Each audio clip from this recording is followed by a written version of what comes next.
अपने हस्बैंड के गुजर जाने के बाद एक औरत लोन का इंस्टॉलमेंट पे नहीं कर पा रही थी, तो वो अपनी बेटी को ही गिरवी रख देती है। इसके आगे क्या होता है, चलिए देखते हैं। मूवी के शुरू में हम सियोंग ई को देखते हैं, जो एक मीटिंग में चाइनीज से कोरियन और कोरियन से चाइनीज ट्रांसलेट कर रही थी। तभी उसे एक आदमी का कॉल आता है।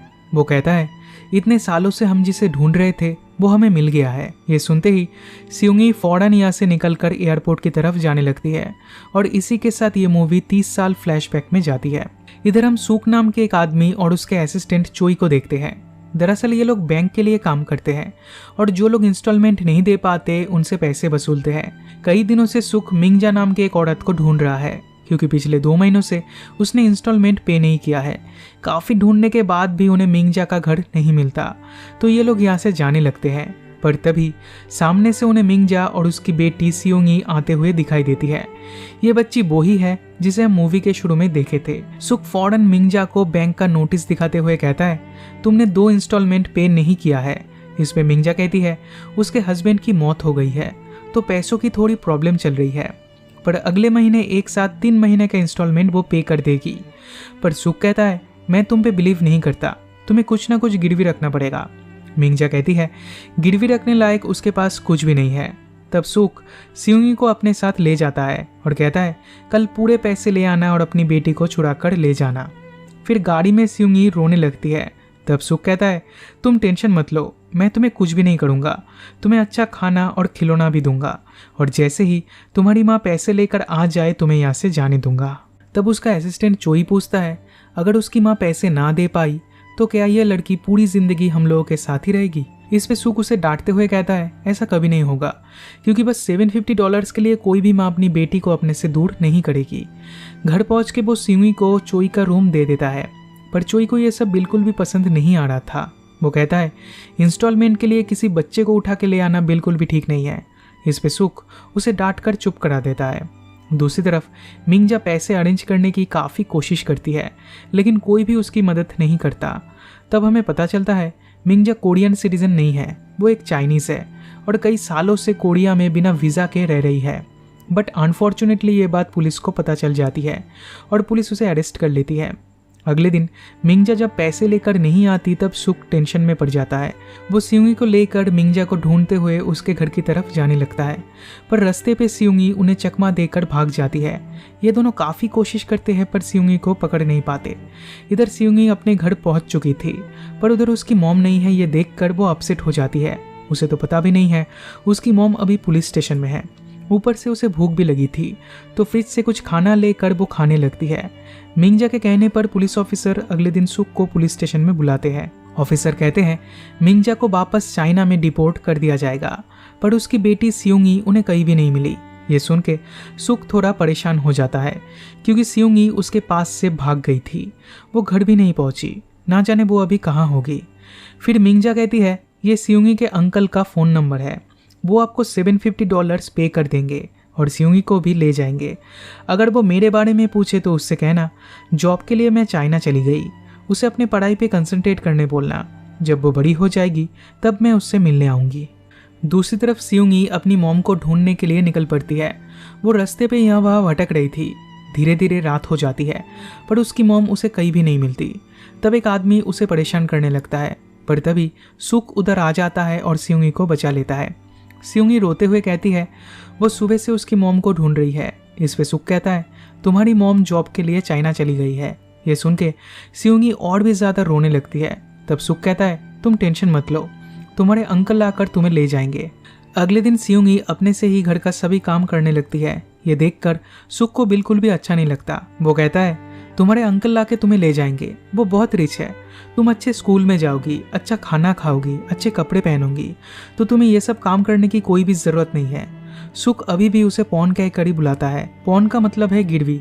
तो सियोंग ई सुक का भी नया नाम रखती है, पार्क डू सुक, और इसका मतलब है विनर। सुक को यह नाम बहुत पसंद आता है। वो उसे शॉपिंग पे ले जाता है, अच्छे रेस्टोरेंट में खाना भी खिलाता है।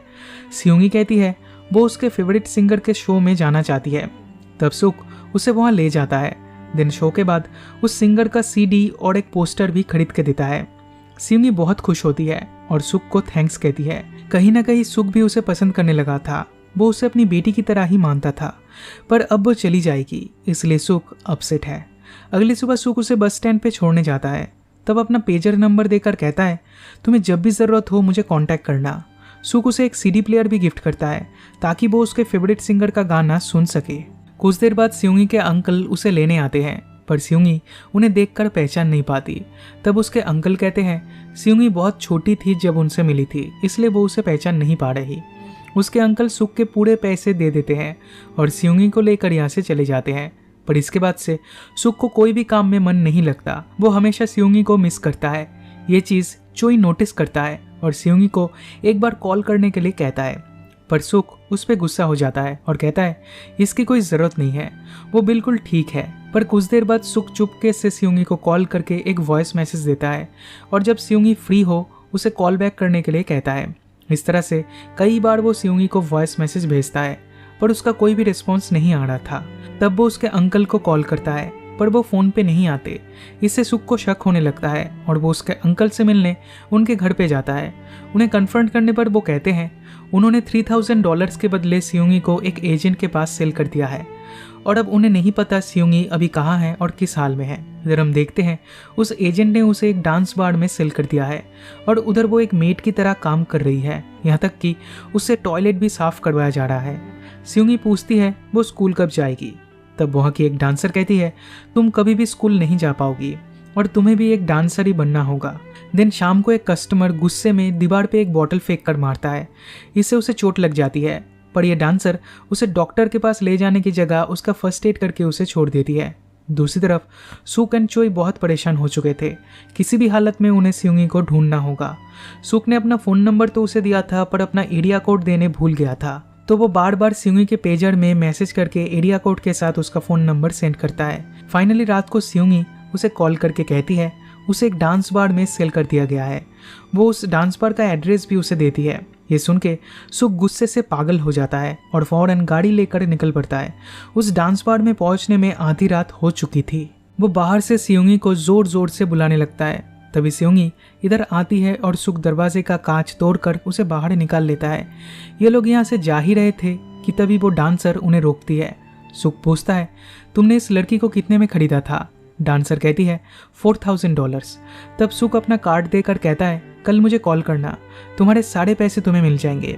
फिर घर जाते टाइम स्योंगी उसके गोद में सो जाती है। सुख भी उसे अपनी बेटी की तरह ही प्यार करता है और उसे तकलीफ में देखकर वो परेशान हो जाता है। अगले दिन सुख अपनी कार बेचकर $4000 अरेंज करता है और उस डांसर को पे कर देता है। फिर स्योंगी को डॉक्टर के पास ले जाने पर डॉक्टर कहते हैं इसका तो प्लास्टिक सर्जरी करवाना होगा, नहीं तो ये दाग हमेशा रह जाएगा। तब सुख पूरे $2000 दे के स्योंगी का प्लास्टिक सर्जरी करवाता है। फिर स्कूल में एडमिशन के लिए जाने पर प्रिंसिपल कहते हैं स्योंगी चाइनीज इमिग्रेंट है, इसलिए उसका एडमिशन नहीं हो पाएगा, पर अगर कोई उसे एडॉप्ट करे तो उसका एडमिशन हो सकता है। तब सुख उसे एडॉप्ट कर लेता है और वो स्कूल जाना भी स्टार्ट कर देती है। एग्जाम में उसे हाईएस्ट मार्क्स मिलते हैं। ये देखकर सुख बहुत खुश होता है। चोई और सुख बहुत अच्छे से उसका ख्याल रख रहे थे। इस तरह से कुछ साल गुजर जाते हैं।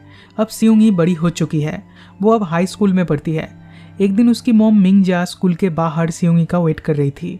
वो देखती है सुख उसे पिकअप करने के लिए आया है और स्योंगी अपनी फ्रेंड्स के सामने सुख को पापा कहकर बुला रही है। वो सुख के साथ बहुत खुश है और सुख भी बहुत अच्छे से उसका ख्याल रख रहा है, जो शायद मिंगजा कभी नहीं कर पाती। तो मिंगजा उन्हें बिना कुछ बताए ही यहाँ से चली जाती है। इस तरह से कुछ और साल गुजर जाते हैं। स्योंगी अब चाइनीज लैंग्वेज के ऊपर PhD कर रही है। एक दिन उसकी नानी यानी मिंगजा की माँ सुख को कॉल करके कहती है मिंगजा की हालत बहुत ख़राब है, किसी भी वक्त उसकी मौत हो सकती है, इसलिए आखिरी बार वो उसकी बेटी स्योंगी को देखना चाहती है। ये सुनते ही सुख फौरन उसे लेकर चाइना में उसकी मॉम के पास पहुंच जाता है। उसकी नानी उसे पकड़ के बहुत रोती है। छोटी सी स्योंगी अब इतनी बड़ी जो हो गई है। फिर वो अपनी मॉम से मिलती है और ये दोनों खुद को कंट्रोल नहीं कर पाती। वो बहुत रोती है। ये सीन बहुत ही इमोशनल था, जो शायद मैं एक्सप्लेन नहीं कर सकता। फिर वो सुख से कहती है तुमने स्योंगी के लिए जो किया वो शायद उसके रियल पापा भी नहीं करते, पर एक रिक्वेस्ट है, प्लीज़ उसके रियल पापा को ढूंढो। उन्हें भी पता चलना चाहिए स्योंगी अब कितनी बड़ी हो गई है और वो किस हाल में है।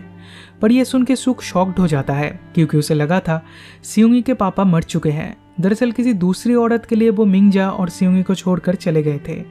ये बात मिंगजा सियोंगी से छुपा के रखी थी, इसलिए उसने झूठ कहा था। पर यह सुन के सुक बहुत अपसेट हो जाता है, क्योंकि अगर सियोंगी को उसके रियल पापा मिल गए तो वो सुक को छोड़ के चली जाएगी और तब सुक बिल्कुल अकेला हो जाएगा। अगले दिन ये लोग कोरिया के लिए निकल पड़ते हैं। एक दिन सियोंगी नोटिस करती है सुक के जूते बहुत पुराने हो चुके हैं। वो अपने मैक्सिमम पैसे सियोंगी के लिए खर्च करता है। वो अपने बारे में सोचता भी नहीं, यहाँ तक कि उसने अभी तक शादी भी नहीं की। अपनी पूरी लाइफ सियोंगी के लिए सेक्रीफाइस कर दी। इससे सियोंगी को बहुत बुरा लगता है। वो एक पार्ट टाइम जॉब करती है और उससे जो पैसे मिलते हैं उससे सुक के लिए नए जूते खरीद के ले आती है। इधर सुक सियोंगी के पापा को ढूंढने में लगा था, तभी उसके सर में बहुत दर्द होने लगता है। दरअसल वो इस बारे में कुछ ज्यादा ही टेंशन ले रहा है। उसे डर है पापा से मिलने के बाद सियोंगी उसे छोड़ के ना चली जाए। फाइनली उसे सियोंगी के पापा मिल जाते हैं। दिन शाम को वो उसे उसके पापा के पास छोड़ के आता है और खुद घर पे चला आता है। तब चोई उसे डांटते हुए कहता है, तुमने ये गलत किया। बचपन से तुमने उसे पाला, खुद शादी भी नहीं की, और जब वो बड़ी हो गई तुम उसे उसके पापा के पास छोड़ के आए। ये तुमने ठीक नहीं किया। वो अपने अमीर पापा को पाकर तुम्हें भूल जाएगी। पर सुक एक भी जवाब नहीं देता। सियोंगी के रूम में जाकर उसकी फोटो को देखता है और पुरानी बातें याद करता है। कुछ ही देर में सियोंगी का कॉल आता है। वो कहती है, मेरे रियल पापा ये नहीं आप हो। आपने मुझे बचपन से पाला और अभी आदमी आकर कहेगा वो मेरे पापा है, ये मैं कैसे एक्सेप्ट कर लूँ। आप ही मेरे पापा हो। जितनी जल्दी हो सके यहाँ आके मुझे ले जाओ। ये सुन के सुक बहुत खुश हो जाता है। वो फौरन निकल पड़ता है और अपने साथ सियोंगी का सीडी प्लेयर भी ले लेता है, क्योंकि बाइक पे गाना सुनना सियोंगी को बहुत पसंद है। लेकिन तभी सुक का ब्रेन स्ट्रोक होता है। वो बाइक के ऊपर से कंट्रोल खो देता है और उसका एक्सीडेंट हो जाता है। इधर सियोंगी उसका वेट कर रही है, पर सुक नहीं आता। उसी दिन से वो गायब हो जाता है। 10 साल हो चुके हैं। सियोंगी और चोई अभी भी उसे ढूंढ रहे हैं, पर सुक का कोई भी अता पता नहीं है। इसी के साथ मूवी प्रेजेंट टाइम में वापस आती है। दरअसल चोई ने सियोंगी को कॉल किया था। उसे इन्फॉर्मेशन मिली थी एक हॉस्पिटल में सुक एडमिट है, इसलिए सियोंगी भी जल्दी अपना काम खत्म करके इधर आ गई। ये दोनों उस हॉस्पिटल में जाकर चेक करते हैं, पर वो आदमी कोई और था।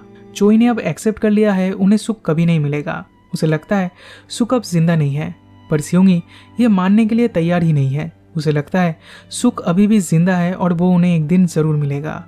तभी उसे एक पोस्टर दिखाई देता है जिसमें लिखा था, आई एम द विनर। इसी के साथ उसे वो नाम भी याद आता है जो उसने सुक को दिया था, पार्क डू सुक। ये नाम सुक को बहुत ही ज्यादा पसंद था, तो ये लोग पुलिस स्टेशन में जाकर इस नाम से सर्च करते हैं और उन्हें इस नाम का एक आदमी भी मिल जाता है जो पिछले 10 सालों से मेंटल हॉस्पिटल में एडमिट है। फिर उस हॉस्पिटल में जाने पर डॉक्टर कहते हैं 10 साल पहले पार्क नाम का एक आदमी इधर आया था। बाइक चलाते हुए उसका ब्रेन स्ट्रोक हुआ था और इससे उसका एक्सीडेंट हो गया था। तब से वो इधर ही है। उसे ज्यादा कुछ याद भी नहीं है। वो अपनी डायरी में बस 2 ही वर्ड लिखता है, एक है उसका नाम और दूसरा है पॉन। फिर ये दोनों सुक से मिलने जाते हैं, पर सुक उन्हें पहचान नहीं पाता। वो उदास होकर विंडो से बाहर देख रहा था। सियोंगी उसे पापा कहकर बुलाती है, पर वो कुछ भी रिस्पॉन्स नहीं करता। तभी सियोंगी कहती है, मैं ही आपकी पॉन हूँ। ये सुनते ही सुक उसकी तरफ देखता है और उसका सीडी प्लेयर जो उसने अभी तक संभाल के रखा था सियोंगी को दे देता है। फिर सियोंगी उसे वो जूते देती है जो उसने खरीदे थे और कहती है, अब से मैं आपका ख्याल रखूंगी जैसे आप मेरा ख्याल रखते थे। आज से आप मेरे पॉन हो। इसके बाद सियोंगी की शादी दिखाया जाता है। उधर सुक उसके साथ है। सियोंगी सबके सामने सुक को उसके पापा कहकर इंट्रोड्यूस करवाती है और इसी के साथ ये मूवी यहीं पे खत्म हो जाती है।